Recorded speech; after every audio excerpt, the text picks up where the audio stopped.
Welcome to the Mass Effect Lorecast, the podcast where we explore the vast universe of lore behind the Mass Effect games. We'll talk about all the details you may have missed, ask the hard questions, and more.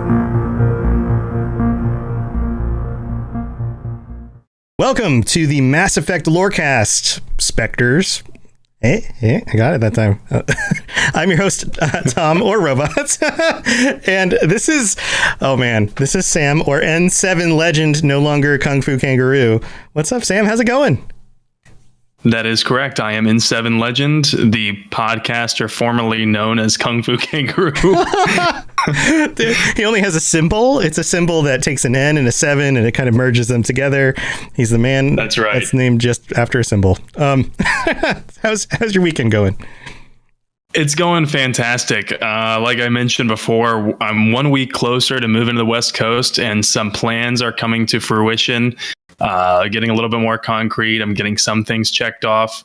Other things still gotta take care of. You know, I can't stress how stressful moving is. Yeah, moving it sucks. gets worse the older you get. For sure.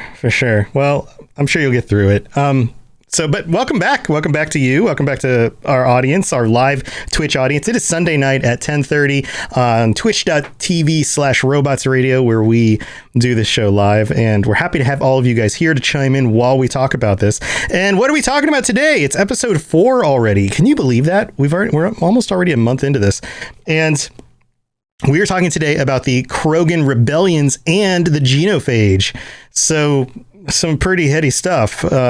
We're getting into the realm of the things that I know about, but I don't know a lot about. So, I'll be learning a good bit too as we go into this. And I know that there were some things that while you were researching this that you also came across and you were like, wow, I didn't realize this happened, or the details about this.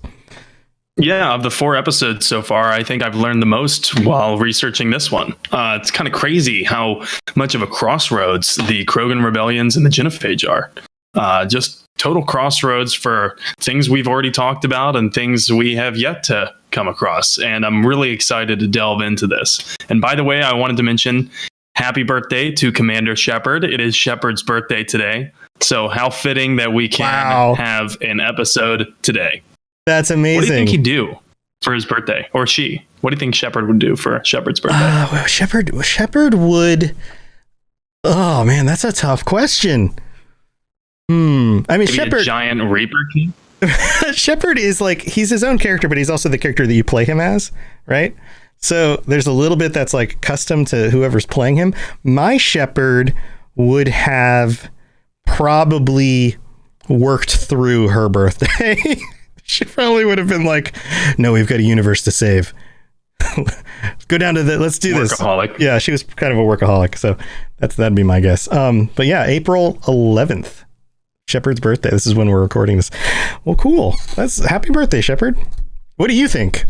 Yep. I think my Shepard, I think you'd have a choice, right? You could have a Paragon birthday, or you could have a Renegade birthday. Mm-hmm. I'm going with the Renegade birthday. Okay. What happens during because I want to have I don't know, maybe like you're drinking alcohol that's meant for Turians and Quarians, and you're hailing the porcelain god a little bit later. Maybe that's James Vega's birthday. I don't know. Right. I'll celebrate my birthday with James Vega. Yeah.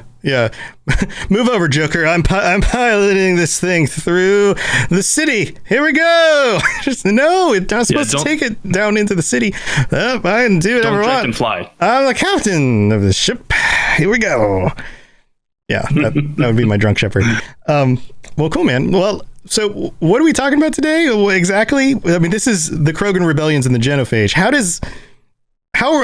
This is a big topic. How do we get into this? Where do we start? So I think the last episode kind of set us up for this one perfectly, because the Krogan rebellions start as a direct result of the legacy of the Rachni Wars. Right. The Rachni Wars, as we talked about last week, the Krogan were instrumental in defeating them. And so as a result, and kind of a reward, the Council gave the Krogan new worlds. They gave them the Rachni worlds, which were now empty and uninhabited, but they also gave them new and safe ones. just as kind of here's our token of appreciation, you know. And by the way, if you want a comfy place to live, you can go here too if you want. Somewhere that's not irradiated. Yeah. That'd be nice. Here you go.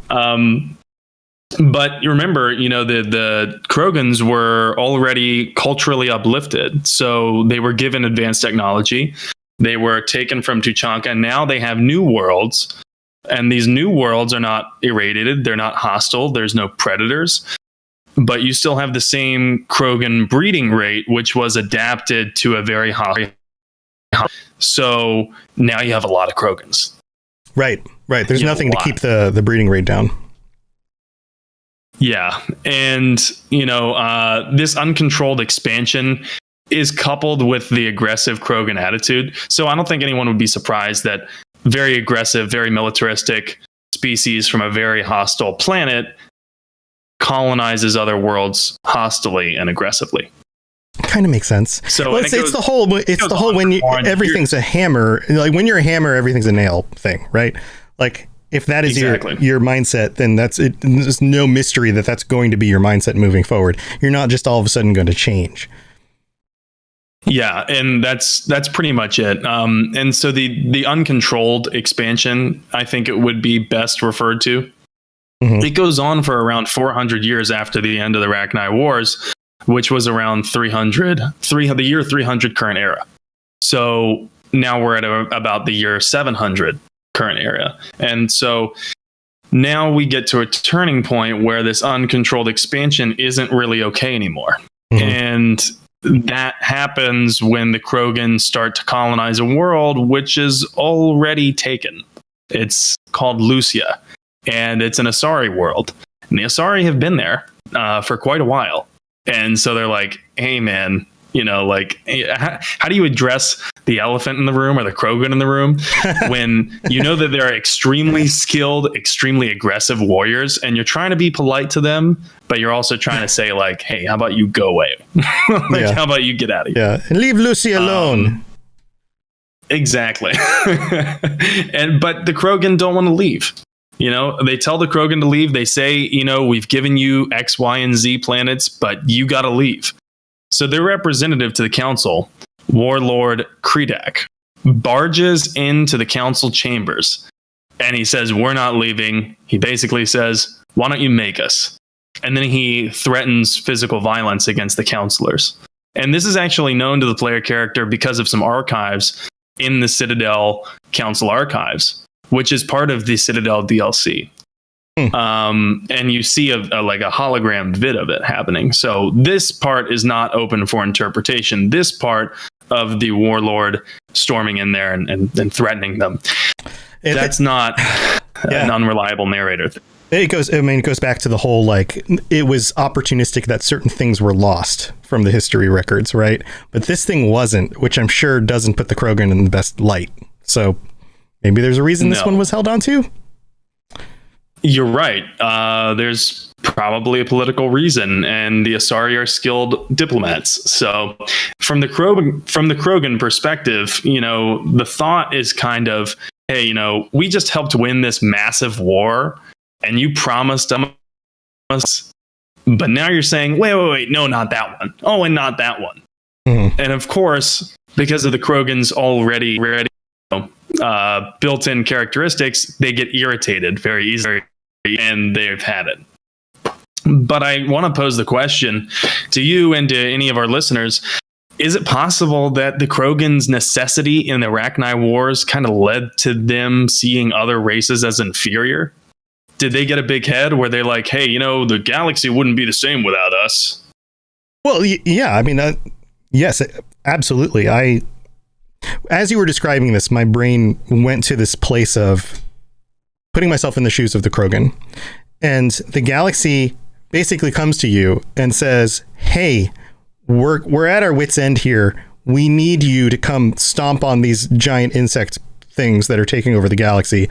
You stomp on the giant insect things because nobody else can do it. And you think to yourselves, well, we're the badasses now. So people are just going to have to do what we want. Right. And we'll be polite about it. But when we want to take what we want to take, we're just going to take it, because what are they going to do? Right. And we also know that the Krogan are not the most intelligent or politically apt of the races.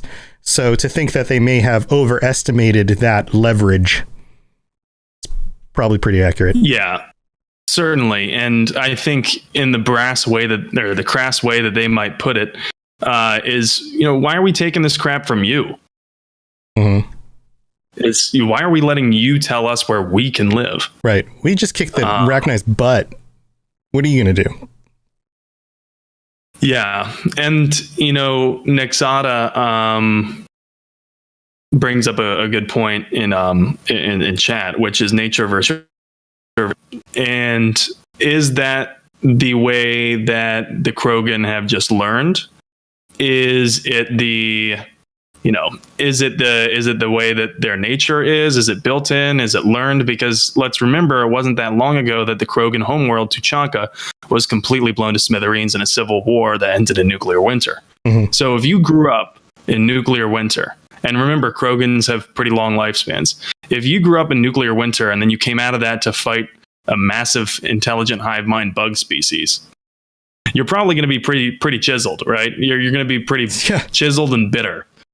And so, it's not exactly easy. And a lot of these same people who are colonizing these new planets are the veterans of the Rachni Wars. They're the same individuals. Right. So now we have widespread war again, except it's the Krogan who are painted as the menace this time. And the council wants to nip this in the bud as fast as possible. So they take this newly minted Special Tactics and Reconnaissance Group, also known as the Spectres, for a test spin. And preemptively, it seems that the council uses Spectres to take out the critical communications and war-making infrastructure of the Krogan. And specifically, because I want to quote from the Codex here, because these details are important. The Codex says, Krogan planets went dark as computer viruses flooded the extranet. They sabotaged antimatter refineries, disappeared in blue-white annihilation. Headquarters stations shattered into orbit-clogging debris rammed by pre-placed suicide freighters. That sounds like chaos out of nowhere. Yeah, I'm trying to wrap my brain around. Man, viruses sabotaged antimatter refineries. Blue-white annihilation. That sounds like absolutely just like they turned into bombs. Yeah, and I think maybe let's make like a real world comparison to this, shall we? What if tomorrow all social media in the United States went down? Everything went down. And in fact, you couldn't even text anyone. And then you also saw gas stations blowing up out of nowhere. Right. Yeah. And then you also heard that every defense stockpile, every military outpost around you was getting shattered by orbit clogging debris. Right. So maybe by, debris that was raining down, and also getting suicide bombed. Yeah. No, you would absolutely feel like you were under attack, both officially and covertly at the same time. Like, yeah, it'd be terrifying. Yeah. And this is the Spectres' first engagement as a group. This is the first engagement of the Spectres. And it kind of leads me to wonder if this was the very reason for their creation, which maybe that's why we haven't seen a Krogan Spectre. Right. That would make sense. We've seen a lot of Turians, a lot of Asari, a lot of Solarians, and now a human, Commander Shepard, but no Krogan. Yeah. Well, it also makes sense that the Spectres, there are the insiders and then there are the outsiders. Like, there are the kids who sit at the cool table, and then there's everybody else, right? And the kids that sit at the cool table want to make sure that they stay at the cool table. And if anyone else is going to sit at the cool table, then they have to be invited. And if you're going to be a Spectre, then you are basically the front line that gets to help decide if you're going to be allowed to sit at the cool table, right? Like, it just totally makes sense that, like, they're going to only pull Spectres from the races that are in the in-group. Yeah, it's the gatekeeping of power structures. Yeah. And so basically the strategic strikes that the Spectres launch, they work, but not really. because the Krogan just keep on and on and on and on, and they just keep coming. Their birth rate means that they basically have limitless reinforcements. They're just like bunnies. I mean, yeah. I mean, like really violent space bunnies. Rabid rabbits. Rabid rabbits. They're Raymond's raving rabbits. That's the same as a Krogan. But also lizards. Right. So if you're the council, you're a little worried because you're like, how do we beat this guy? We just beat the Rachni, and those guys had limitless reinforcements, but we needed the Krogan to do it, and now it's the Krogan that's doing it to us, and what do we do?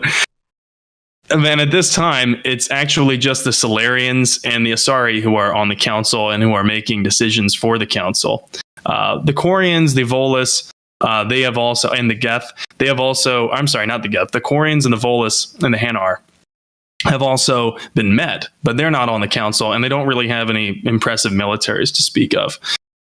But there's a new big kid on the block who just moved here, and you definitely want him on your backyard football team. That's the Turians. Okay, so like the cool new sports kid gets invited to the cool kids table, right? Okay, this completely goes with the whole analogy. Like, the new kid shows up, tries out for the football team, and everyone's like, "Whoa, look how far you can throw a football!" And they're like, "Come on, buddy, come sit with us at the cool table." Right? Exactly. And they got this big fight coming up against their rival who they don't think they can beat at all. So they're relying on this cool kid to win them the game for sure. Right. And the Turians are a highly militaristic, autocratic society. They're very disciplined, very rigid, and they got a lot of many powerful ships in their fleet. So they've got a big fleet. And that's what the council's kind of after. So the Turians make first contact with the council during this Krogan rebellion. Mm-hmm. And so they quickly establish the Turians as the peacekeeping force within the council. Yeah. The council really likes when you have a big fleet. Yeah, and they totally haven't used that before. They definitely didn't use the Krogans for their military prowess. The council gets a little turned on by the size of your fleet, but the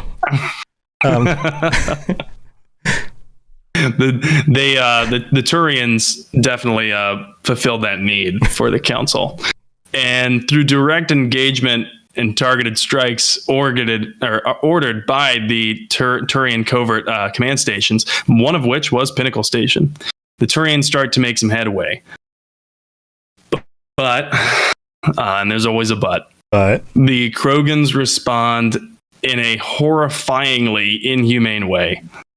They start using asteroids as weapons on at least 3 Turian planets, crashing them into the planets with such force that it makes the entire planet uninhabitable. I mean, this makes a lot of sense if you have intergalactic warfare, right?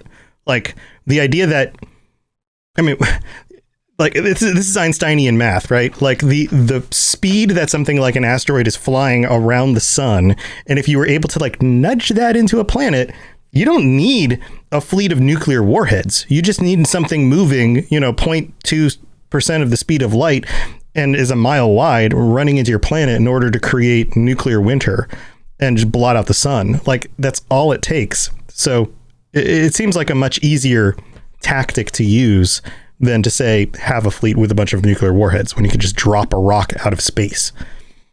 It's certainly more economical. However, I think it's viewed in the Mass Effect universe as somewhat like we would view a dirty bomb.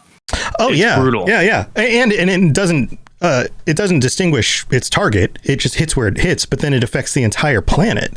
So this is not a move against a military structure. This is a move against the populace at large. It's similar to, the US dropping a bomb on Hiroshima or Nagasaki. Like, you're no longer going after simply military objectives. And obviously there's a moral problem with that. Right. And this is a clear escalation of the use of force off the charts, because they were targeting the Turians in the council, and not to defend them, but they were making targeted strikes. although they were using suicide freighters. So it's, a moral gray area, but they weren't destroying whole planets. It seems that the council was more interested in destroying any war-making capability of the Krogans, not a Krogan existential status. Mm-hmm. That changes, though, because as the Krogans are using these arguable terrorist tactics, the Turians don't like that very much. And by the way, it's because of this. It's because of the use of asteroids that using asteroids against what they call garden planets like Thessia and Earth, that now constitutes a tier 1 violation of Citadel conventions. And this has been your galactic law lesson from Legend. Yeah, but that makes sense. Like, there's only so many planets like that in the galaxy. You don't want to just go destroying all of them. Yeah, and it feels a little bit like when policy prefers the first world. It feels a little bit like that because the first world is who is making policy decisions. Sure. Sure. But even the Krogans can settle in a world that's harsh that somebody else couldn't. The humans may not be able to live there, but Krogans could.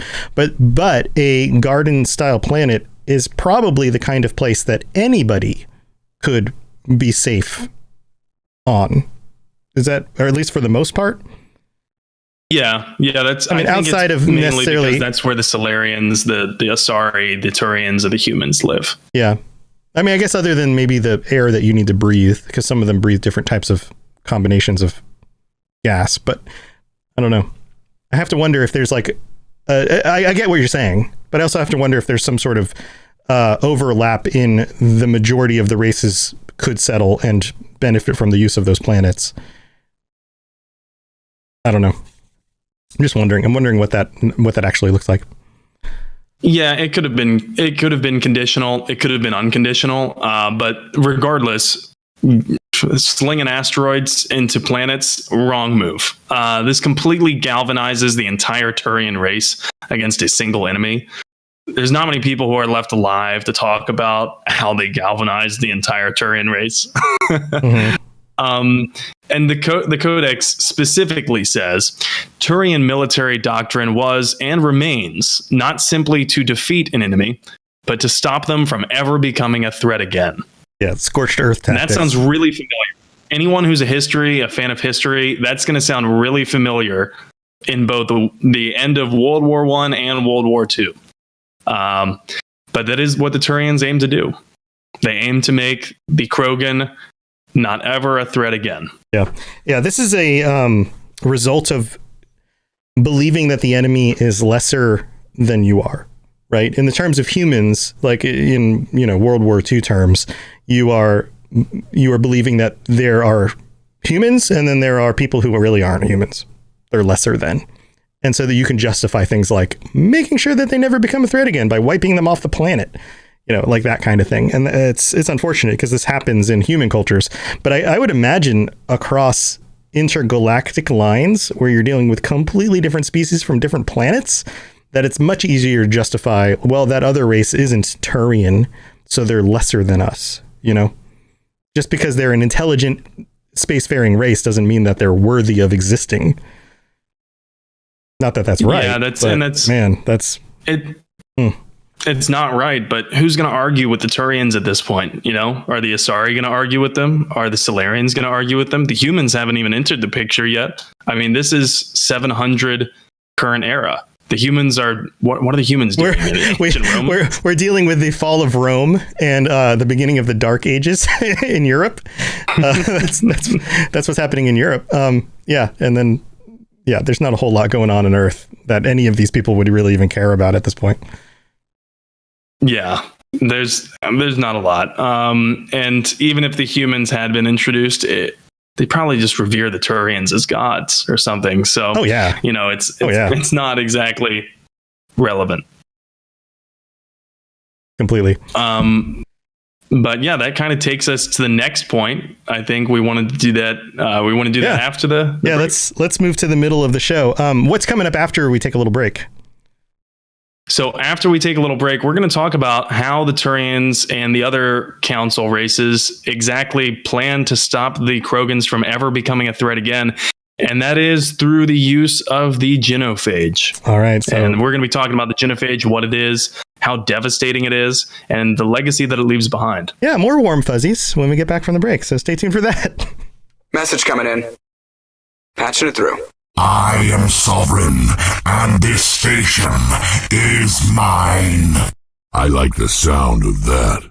Welcome to the middle of the show. This is the part of the show where we get to thank you guys for listening, and we also get to talk about your shepherds. But before we do that, thank you very much for listening to the show. We've gotten such a wonderful reception for the show. A lot of people are telling us very, very wonderful things about how much they love the show and how they keep looking forward to the next episode. So thank you for being here with us while we do this. If you'd like to help support the show right now, the best way you can do that is to tell your friends, share some of our posts on social media, leave a rating or review for us. We'll read it out on a future episode. You can go to, if you're, on Apple or iTunes, if you have an Apple account, you can go leave a review there. All of those things would help. If you want to help financially, we don't have a Patreon or anything set up yet right now. But thank you. Nexada just sent some bits to our live stream on Robots Radio. If you want to help support Robots Radio, you're welcome to do that. You could use your free Amazon Prime subs. That's another way you can do it as well without spending any money. So any of those things would be very, very helpful. But we also want to know about your shepherds. So send us pictures and descriptions about your shepherds on the Robots Radio Discord so we can call them out on future episodes. This week, we have a shepherd from the Mothman's Ranger. And thank you, Uncorked Chef. Thank you for the sub. Appreciate that. So let's talk about this. I'm going to pull up the image while Sam goes over some of the details here. Sure. And thanks, Mothman's Ranger, for sending in your shepherd. We'll try to do her justice. On the screen, you'll see in just a second, this is Commander Kara Shepard. I typed in the show notes, writer. There's a few of you who have sent in your writers, and I promise we will indeed get to those in the coming weeks. We got a lot of them. But this is Commander Kara Shepard. She is a soldier. As you can see on the screen, she's got maxed out adrenaline rush, concussive shot, fitness, flare, all of the types of skills you'd want your soldier to have. And her background, she's a colonist. So she joined the Alliance to prevent another slaver raid like the one that killed her family. Her psych profile, she is a war hero. So her personality is serious, wise, and kind. That is what Mothman's Ranger has said. And that she is Paragon 100%, but occasionally she is ruthless in that pursuit. 100% Paragon to a T. But occasionally to a fault. And for example, Mothman's Ranger said that Kara Shepard told the elusive man to F off, and I'm censoring there. Told the elusive man to F off as soon as she didn't need him anymore. The key decisions that Kara Shepard made were that she kept Rex alive, but sacrificed Kaidan in Mass Effect 1. And I'm going to try to speed through these because there's a lot of very important things that Kara Shepard did. So Kara Shepard saved the Citadel Council and nominated Captain Anderson for appointment. She destroyed Malin's data out of principle. That's what Mothman's Ranger said. Morden was unfortunately killed on the Collector base. Oh, no. But the rest of the crew survived. Oh, poor Morden. Oh.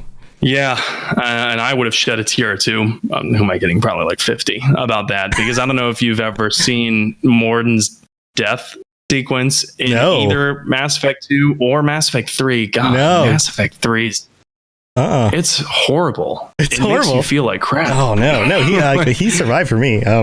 Yeah, thank God he did for me too. So I really my heart goes out there for Mothman's Ranger.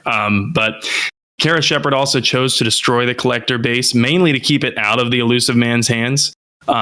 She destroyed Project Overlord, quote, because WTF, Cerberus.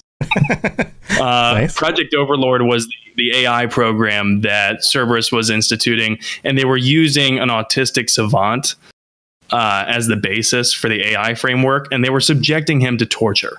It was just awful. So yes, agreed. WTF, Cerberus. brokered peace between the Quarians and the Geth, which is no small feat, by the way. That's probably one of the hardest things to do in the whole trilogy.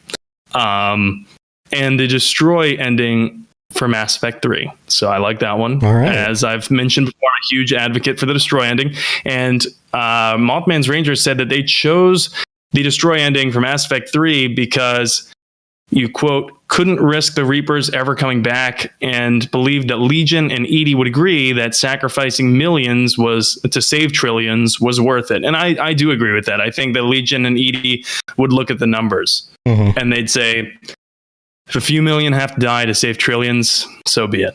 Yeah. And Kara Shepard romanced Liara. Nice. Well, very cool. Thank you for sending that in, Mothman's Ranger. And if you are interested in having us talk about your Shepard, please check out the Robots Radio Discord. It is free to get on there. You're welcome to check out all the different channels, and especially the Mass Effect Lorecast channel and anything else that you want to be involved with. We'd love to have you on there, and send us some notes about your Shepard or Rider. Maybe we'll cover a Rider next week. What do you think? Yeah, I think we are going to cover a Rider next week. I have a few to choose from. Also, don't forget that you can tweet at us at Mass Effect Cast, and you can share your Shepards that way. It doesn't have to include a screenshot. You know, if you don't have one or you don't have the device anymore with which you played Mass Effect, that's okay. You can always email us or let us know the details. And then, you know, if you pick the default Shepard, it's very easy for us to find a screenshot of that. Sure. All right. Well, let's move on with the rest of the show. Spit it out, or are you trying to build suspense? You're so dense, sir. Obviously, I do not know as much about human relationships as I thought. All right. So we're back. And I just got a little notification here. It seems that the Solarians have another solution for our little problem. Man, they do. Here they come. They had such a good solution last time. Maybe we should just trust them with this one. What do you think? Yeah, what could go wrong? What could go wrong? So to combat the Krogan's unlimited reinforcement bonus, the Solarians developed a little strategy called forced sterility. Perfect. I'd like to just take a moment of silence to let that sink in. Forced sterility. Yeah. People, and Krogans are people, in my experience, like it when you make decisions for them that they can't ever go back and undo, right? That's a thing people like. Like, yeah, libertarians especially. Yeah, like, hey, we're going to decide that you can't have babies anymore. People like that. Oh, wait, I'm getting like and don't like confused. I get the two mixed up. I have a feeling that was a problem then, huh?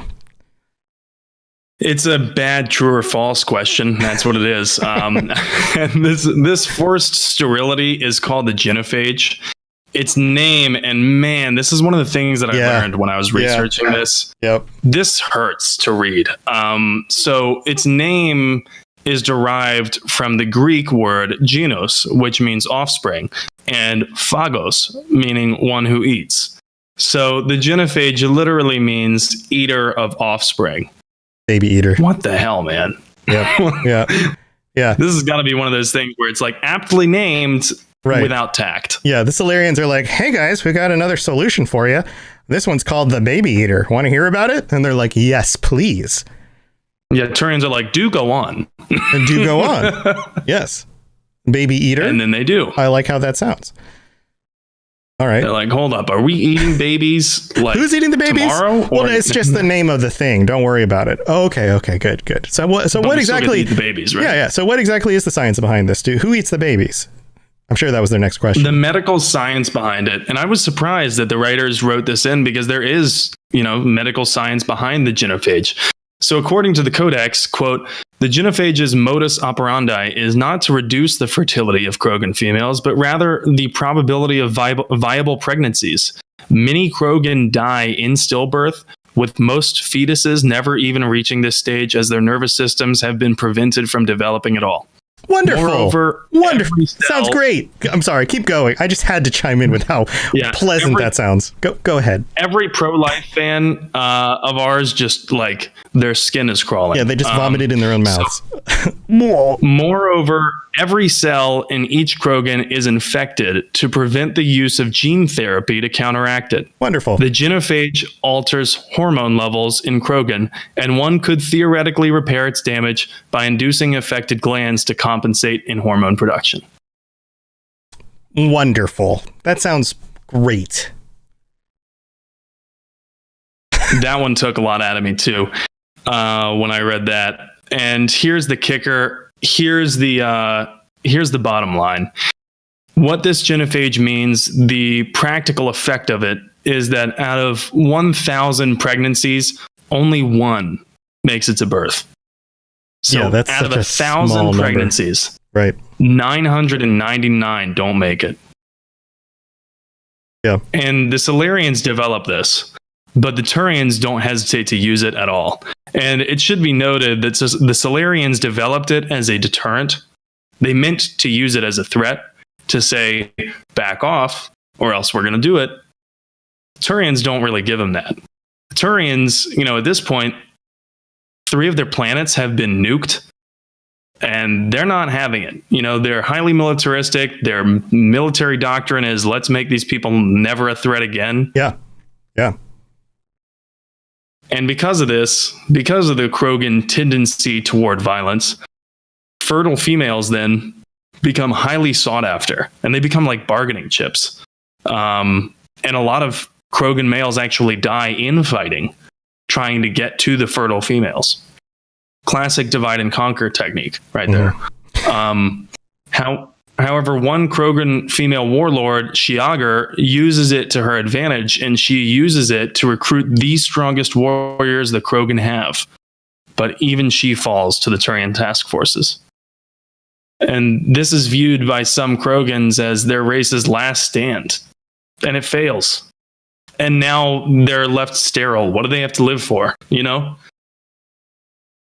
Yeah, this is, not only are they left sterile, but they're left with a high likelihood of dealing with tragic pregnancies when they do happen. Like stillborn births and, aborted fetuses and dealing with all of that. Like, and it's almost like it would be better if it just made it impossible for them to reproduce, because then they wouldn't have to deal with the heartbreak of trying, because that there are people out there that are going, well, what if we're the 1 in 1,000? What if we're the 1 in 1,000? What if we just keep trying? What if we keep trying? And again, and again, and again, their entire lives are never able to have living children. And they just have to deal with like the psychological terror of that. It's so horrible. Yeah, and it is psychological terror, and I'm glad that you mentioned that. And that eventually leads the official Krogan leadership to surrender. But not all the Krogan agree. Some are galvanized, some become rogue. Some leave for the Terminus systems to become outlaws or pirates, which now, if you take that in the context and you put it into what you know about how you started Mass Effect 1, now it all makes sense about why so many Krogan males, why there's always Krogan males, and B, why so many Krogan males are just pirates or outlaws or bandits. Yeah. Because they've adopted this hopeless, fatalistic type of thing where it's like, we're already second-class citizens and we can't even, have children, basically, or what's the point in trying to have a child, because you're just going to end up sad. Right. Right. So we might as well pursue careers in the black market and the Terminus systems, because there's no hope for the race anyway. Yeah, there's no legacy. I'm never going to be a dad. Family units, I'm sure, fall apart over this stuff. If you do end up in a marriage, it's just difficult. I'm sure. Yeah. I can't imagine. Yeah. It makes sense. It makes sense. Nexana brings up a good point. The Krogan can still get pregnant as fast as normal, and they still have to go through the entire gestation period not knowing. Yeah, right. And then dealing with the sadness of it every single time. Every time. Yeah. But, things aren't tragic for everyone. the Turians are invited to join the council for their role. Well, good job. Good job, Turians. In the whole suppression of the Krogan rebellion. They're invited to join the council. And so that's how they get their seat. But, still, the Krogans there's a lot of them who are reckless. That's why so many of them have that I'm taking all comers approach, because they don't care if they die. What's the whole effing point? What's the point? Right. Yeah. Man. I like to think through these things in a very put yourself in their shoes kind of perspective. And I do this with a lot of the other Lorecast shows that I do. But can you imagine being in the position of the Krogan? Through the different sections of this, feeling like you're unstoppable, everyone, you've got leverage, and then all of a sudden feeling like you've got nothing to live for. I can imagine, I'm a parent, I can imagine the parents out there, don't do this if you don't want to, but like the torment of what they have to go through. Can you imagine that? Can you imagine if everyone is going through that same torment at the same time? And that everybody is just getting older and older and older, and the population isn't replacing itself. How scary that is. Yeah, and I think it's crass and inaccurate to suggest that the Krogan don't have feelings. The Krogan they don't feel any particular way, because anyone who's played through any of the games understands that the Krogan definitely do have feelings. And though the males are aggressive and they have this hard exterior, you can make Rex happy as his squad leader. It's possible. You see him laugh. Oh yeah. You see him happy to see you. He has feelings. And even though they might not appear the same way as human beings or Turians or other humanoid races, I don't know. Turians are people too. Then again, gosh darn it. We need a shirt that says Turians are people too. Gosh darn it. With a happy Rex. Yeah, exactly. And is there a picture of Rex laughing somewhere? Rex laughing. I'm sure there is. I kind of want a T-shirt. Oh yeah. He grunts. Rex's face, and it says Shepherd. Yeah. These are. Oh yes, there's a GIF on Tumblr. Oh no, it's not up anymore. I have to find variations on this. Anyway. So.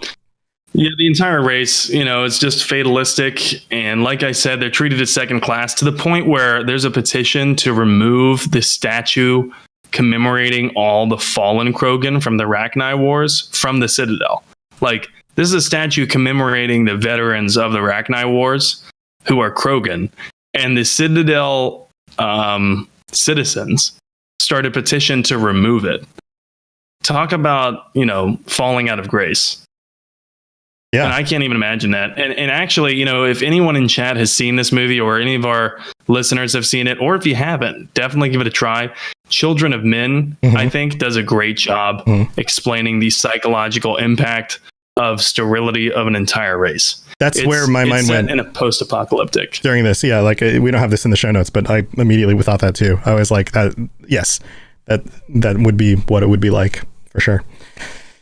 Oh. Yeah, and No Mercy. I know it's No Mercy, but No Mercy also fits with this theme. In the chat, No Mercy says, if I'm not mistaken, the Solarians and Turians never tried to, quote, wipe out the Krogan.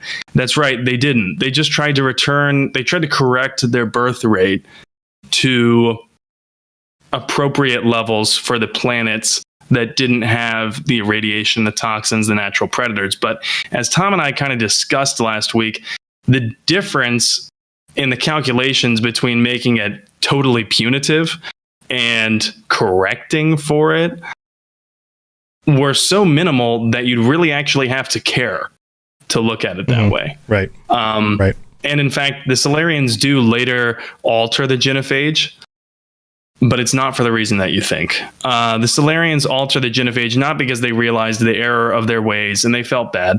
In fact, the Solarians, and this isn't in the show notes, but I just learned this researching this. The Solarians, they alter the Genophage because the Krogan's physiological systems are adapting to it.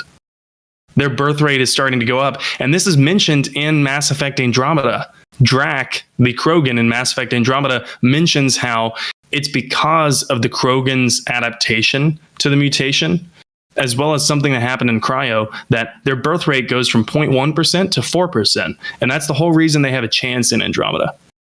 And the Solarians alter the genophage to, quote, pre-industrial levels of the birth rate of Krogans so that they can correct it. So they make it even worse.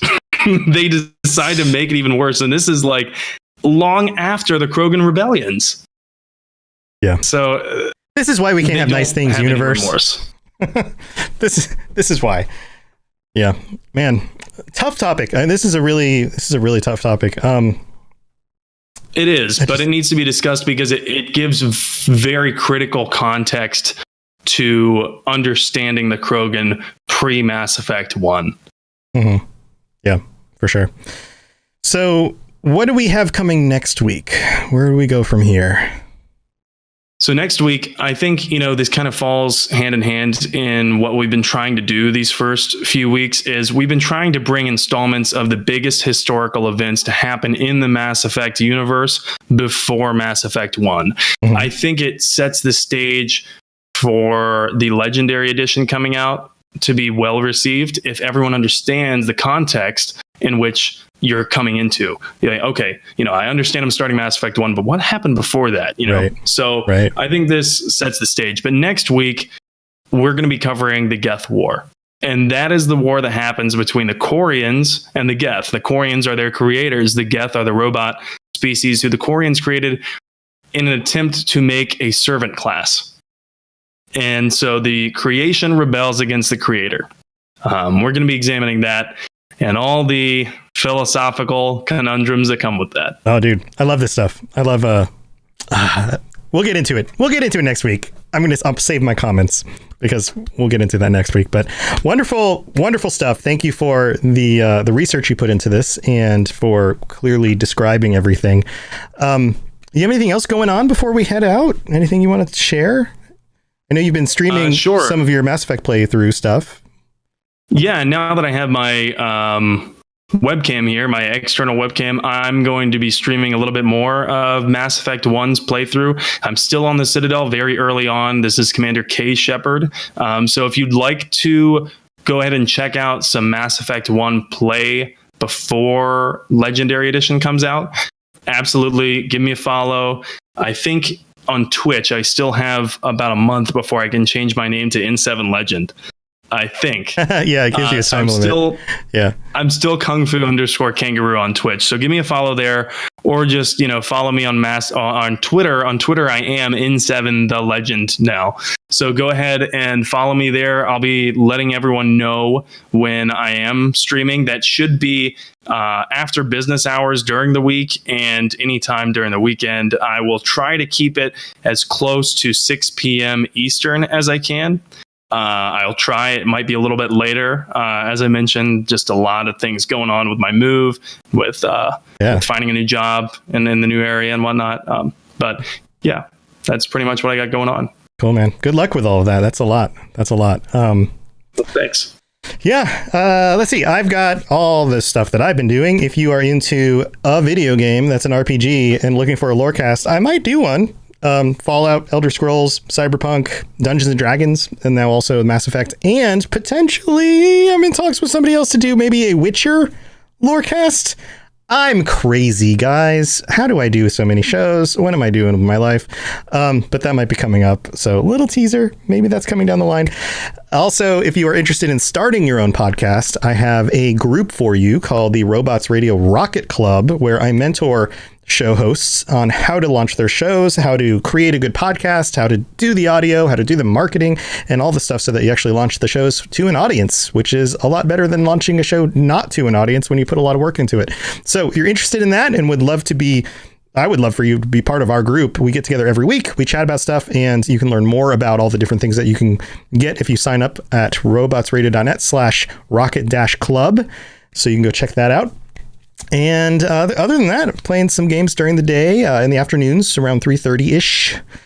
during the days, some of the days during the week. So you're welcome to come join us for that on our Twitch channel, twitch.tv/robotsradio, and then also sometimes in the evenings. So can't wait for the Legends to come out. I almost reinstalled Mass Effect because I was like, I should just play through it now. And I'm like, no, I should wait. I keep reading all there's so many articles coming out about like, you won't believe the changes they made to this part of the game. It's going to be awesome. What about this part of the game? It's going to be awesome too. And I'm like, oh my God, it just went gold. Isn't that awesome? And I'm like, yes, it's awesome, but just give it to us. Release it early. It's gold. Just put it out. I'll download it right now. So yeah, I've still got to wait. Oh yeah, and just so Chad knows, they have been talking a lot about how they have totally reworked Mass Effect 1's combat system. Oh yeah, which is really the only big gripe that people have with the game. Yeah. So I'm anxious to see it. And there's also a unified character creator. So no longer will your Shepard that you designed in Mass Effect 1 and then imported to 2 and 3, no longer will they look different. Good. In the consecutive games. So. Yeah, I also read an article where they were talking about the readiness level of Mass Effect 3 and how that was influenced a lot in the first one, of course, by the multiplayer. And they're not going to have multiplayer in this version, so they've adjusted it so that you can do all the things in game in the single player stuff in order to get the readiness level all the way up.